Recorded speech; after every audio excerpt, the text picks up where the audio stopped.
Waktu waktunya nak kata orang kita ni, naga galani waktunya itu takutnya Yesus Kristus makanya orang naga bayi kita ni di dalam dunia isambati ni bukan nar gitu bedi, Yesus makana idalati manicca semua idala, abang Kenya mudrawante senaka nakasani, notis itu kana itu rumnya mana bakal kana tinggalan ni. Garuwai bataskana kana gafa qaru senasa gafa asa'amu akka dhaabbannu kanatti miti jechuudha kan dhiiga boonyuun gaachuudha sadarkaa garaarra kan inni gate baay'ee nama gaddisiisa sababa kanaatiif annisaa baay'ee bareeda amma gaafa ilaalu garuu immoo keessa isaanii taninna argitan ammallee caama sababa ta'eedhaaf akka itti dhaabbannee Adwaa jedhamu jechuudha. Jaakunin akka itti dhaabbatee tanseeruu qabu jechuudha. Sababiin isaa maaliif bokkaan roobee jennaan akkuma achii roobeetti keessa gadi ba'a jechuudha. Kanarraa kan ka'e uummati lafa kana jiru kun boo'icha guddaadhaan maaramiin nama qabdi sababa ta'eef jechuudhaan bakka isin jirtanii maaramiidhaan akkasiin abdii godhatanii iddoo kana dhuftanii waamichaaf isin waame jechuudha. Sababa kanaaf iddoon kun eebbifamaa akka lixa Oromiyaatti bataskaana hundaaf handhuura taatee irraanfatamtee abbootii haadha warraa malee nama 11 luboota addanaa qaddasanaadha manaa isaanii wajjiniin harmootii lamaa fi luboota dabalatee nama 11 bataskaana kana qabee jira jechuudha. Har'a garuu hundi keenya yoo xinnaate bataskaana tokko jala kan dhaabbannu iddoo biraatti abbaa warraa 300 qabna jechuudha. Garuu addanaa nama 11tu bataskaana kana galma koo mana koo xumuraati jechuudhaan iddoo kanatti eeganii kana fidanii fidanii agarsiisanii jechuudha. Dhufnee makana arguun gammachuudha. Sirriima sirriimti saba Waaqayyoo. Sirri. Gammachuu guddaadha. Inni ijaarama moo hin ijaaramu? Inni ijaarama miti? Maaramiin nu duukaa jirti.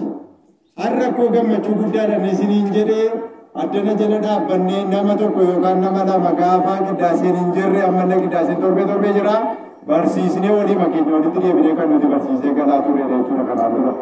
Sababa kanaatiif kana ilaalaa ija keessaniin jennee jechuudha. Waa'ee gubaa'ee goda sanatti geggeeffameef immoo seenaa isaa bal'inaan booda walitti kaasuu waan dandeenyuuf abbaan keenya kunoo ilaalanii keessa lixanii ba'anii shaakoloonni keessan kan lixan jiru adaraa Waaqayyoo maal gochuutu nurra jira kan jedhu immoo ganaa bal'inaan mari'anna waan ta'eedhaafi iddoo makana dhufuun keessanii Yerusaalem irratti galmeen keessan akka inni galmaa yaamana. Sirriima sirriimi. Maaramiin nu argaa jirtu kanaaf iyyuu bal'inaan achitti haasofnaa ijji Waaqayyoo araarri haadha keenya dubaruu maaramiin dhuma keenya wajjiniin haa ta'u. Ishi tolee seenaa bal'aasaa isinii kaasamuudhaan keessan deebi'u bara 1874 manni kiristaanaa kun akka hundooftedha. Bara 1874 hundooftee Dibaabaa Bakaree yookaan akka yeroo sanaatti Fitaaworaa Dibaabaa Bakaree kan jedhamanii taabota kana yookaan sillaatii kana fidanii iddoo kana galchanii akka bataskaanni kun hundooftedha jechuudha. Seenaa keessatti kan kaa'aa jiru jechuudha. Haa ta'uuti maaliif uummati naannoo kana harcee kan jedhu waan gabaabaa qofatti isinii dabala. Bara 1874 innaa bataskaanni kun hundooftu luboota gara Baay'ee asiin Gojjamirraanii fidan jechuudha yeroo sana. Luboota fidanii luboonni kuni tajaajila jalqaban gaafa tajaajila jalqabanii lixa Oromiyaa kana keessatti afaanni Amaaraa hin beekamu. Namni beekee haasa'us hin jiru. Sirni bulmaata Oromoos sirna gadaa ture, amantiidhaanis Oromoon waaqeffataa ture waan ta'eef aadaan kan biraa afaanni kan biraan daayiversifaayi ta'ee biyya kana keessa hin jiru ture. Kanaaf luboonni dhufan suni akka Fitaaworaa Dibaabaa Bakaree barbaadanitti uummata sana tajaajiluudhaan dandeenya. Kanaaf maal godhanii aqanii nama afaan Oromoodhaan uummata kana barsiisuu danda'u barbaadaa fi gara deeman jechuudha. Gaafa deemanii Eertiraarraa Abbaa Gabrasxaatiyoosii fi Abbaa Zemikaa'el luboota jedhamanii nama lama fidanii dhufan. Gaafa dhufanii Abbaa Gabrasxaatiyoosii fi Abbaa Zemikaa'el kuni lamman isaanii warra misheenerota bukkee turanii achitti afaan Oromoo baratanii Rooneesmos Nasiibaa waliin jechuudha. Gaafa dhufanii asitti baratanii ganama asii qiddaasee qaddasanii warra Ortodoksii ta'anii barumsa bataskaanaa barsiisu. Guyyaa ammoo asii ba'anii barumsa isa kan biraa achi ba'anii gara kanatti fakkaata biroo gaarii barbaada. Asii olitti aqaniitu barumsa kana barsiisu turan. Jarri lamman kuni akkaataa kanaanii namni yeroo sana amantii kan biraa hin beeku ture. Ortodoksummaa qofa beeka ture. Isuma isa beeku sana fuudhanii gara kan biraatti jiranii namoonni bataskaana kana keessaa akka ba'uu jalqabanii fi bu'uura ta'an jechuudha.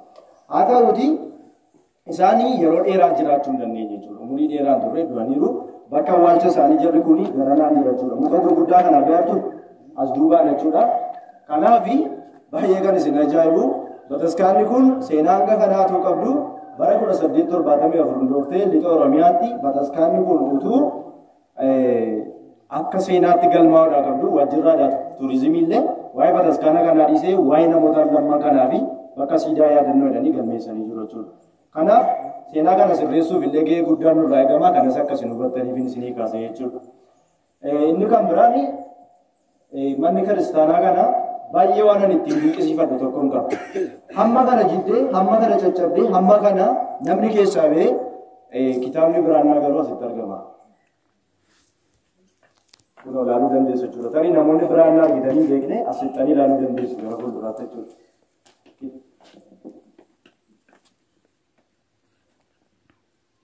Argaa jirtu Matsaafaa Qiddaasee Taammiraa Maariyaamii Ginzeetii kun as jira jechuudha. Ilaaluu dandeessu. Hamma kana uummati keessaa ba'ee hamma kana qofaa taate garuu immoo seenaadhaa fi kitaaba kana nu keesseetu. Akkasiin beektanii kitaabonni kun gatii gurguddaadhaan barbaadamaa turan miti birrii miiliyoonaan 200 barbaadamaa kitaaba turan jechuudha. Biyya kana keessaa akka badu jechuudha. Kanaaf seenaa akkanatu jira. Kanuma jennee yoo gara sagantaa keenyatti deebine gaariidha. Isa dura garuu abbaan keenya